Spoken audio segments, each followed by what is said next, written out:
improve. But beneath it runs a steady awareness. Structures fail, systems break, timing betrays. So you plan carefully. You scan for exits. You expect change to arrive unannounced. The world did not change before you were ready. And it did not wait until you were secure. It changed exactly on cue, at the precise moment you stepped forward to meet it. When you were a child, communication had edges. Phones were attached to places, messages waited on machines, work stayed at work, home stayed home. Connection happened in intervals, not continuously. Then adulthood arrived, and with it, a quiet but total shift. Email followed you out of the office. Laptops followed you onto couches and airplanes.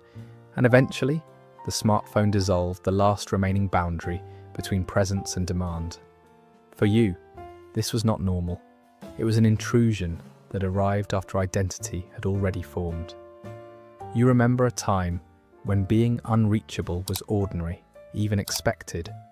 If someone needed you, they waited. If you were gone, you were simply gone. There was no ambient awareness of you, no status light glowing somewhere in the network. Now, adulthood lives inside an always-on field. Messages arrive at any hour. Work threads extend into evenings. Social ties pulse continuously in pockets and palms. The day has no clean perimeter. And this is where the friction lies for Xennials.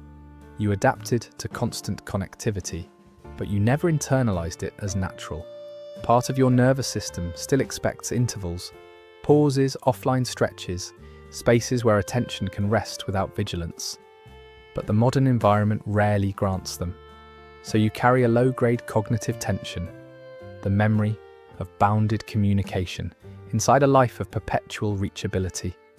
A sense that you should be able to step out, yet nowhere fully exists outside the network anymore. The shock was never the technology itself. It was the disappearance of off. You became adults in a world where silence used to live, and now must be deliberately reclaimed.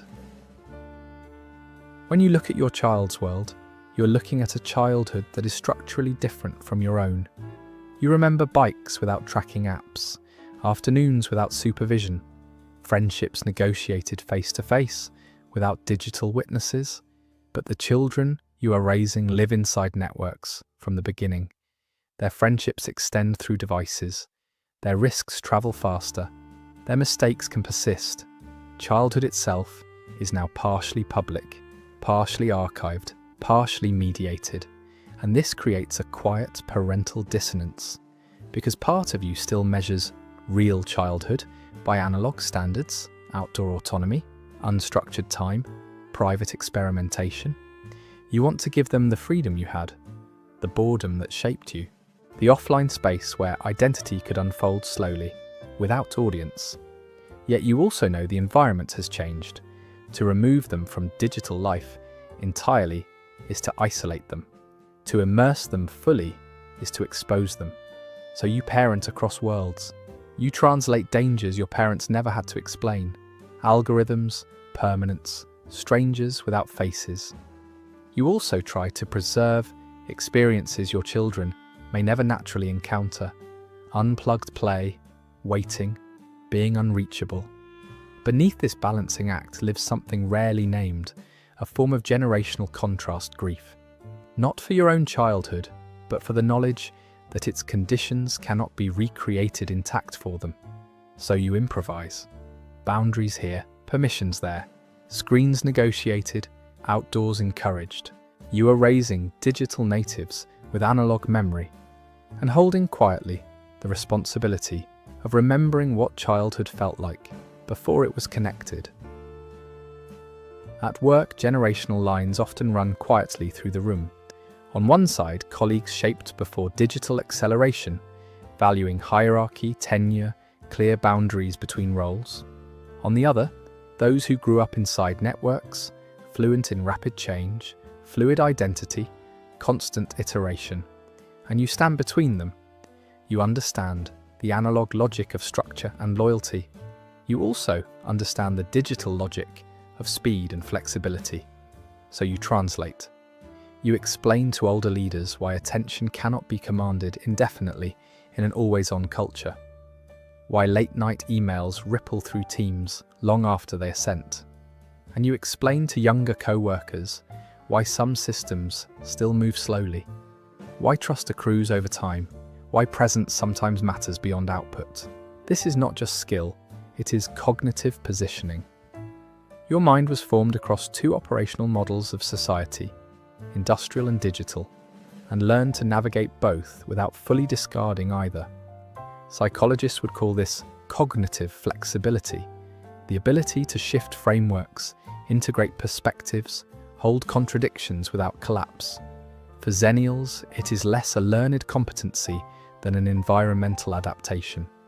You were trained by transition itself, so you become the mediator, the interpreter, the connective tissue.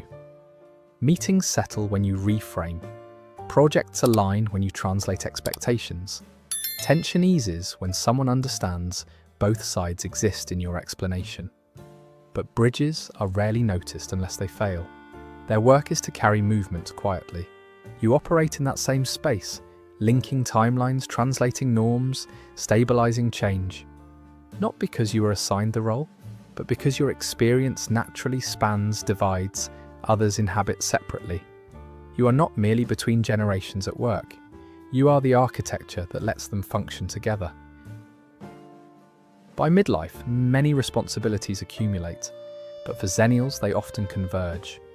Above you, parents are aging, living longer than previous generations, needing more coordination, more decisions, more presence, health systems to navigate, finances to monitor, roles slowly reversing. Below you, children are still forming, growing up in a world more complex, more exposed, more demanding than the one you knew. Their needs extend beyond care into guidance, digital safety, emotional literacy, future uncertainty. And between these two gravitational pulls, you hold your own life in suspension. Career stability arrived later than expected. Economic disruptions delayed milestones. So adulthood, for you, has often felt compressed, responsibilities intensifying just as footing finally solidified. Psychologists describe this as role strain, multiple high-demand roles with insufficient recovery between them. Caregiver, parent, worker, partner, mediator, each legitimate, each urgent, each drawing from the same finite reservoir of attention and energy. But there is another layer, quieter, generational invisibility. You're expected to manage upward and downward simultaneously, yet rarely framed as the central story. Support flows through you more than toward you, so fatigue accumulates not only from tasks, but from position, the structural middle, absorbing pressure from both directions. You keep schedules aligned, you bridge expectations. You carry memory and anticipation at once, and slowly, a specific exhaustion takes shape. Not collapse, but continuous load.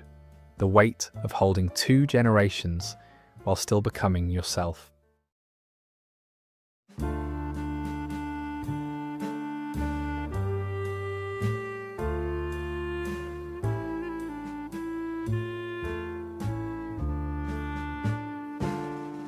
There is something you carry that is becoming rare, not just nostalgia, but lived memory of a human pace that existed before constant connection.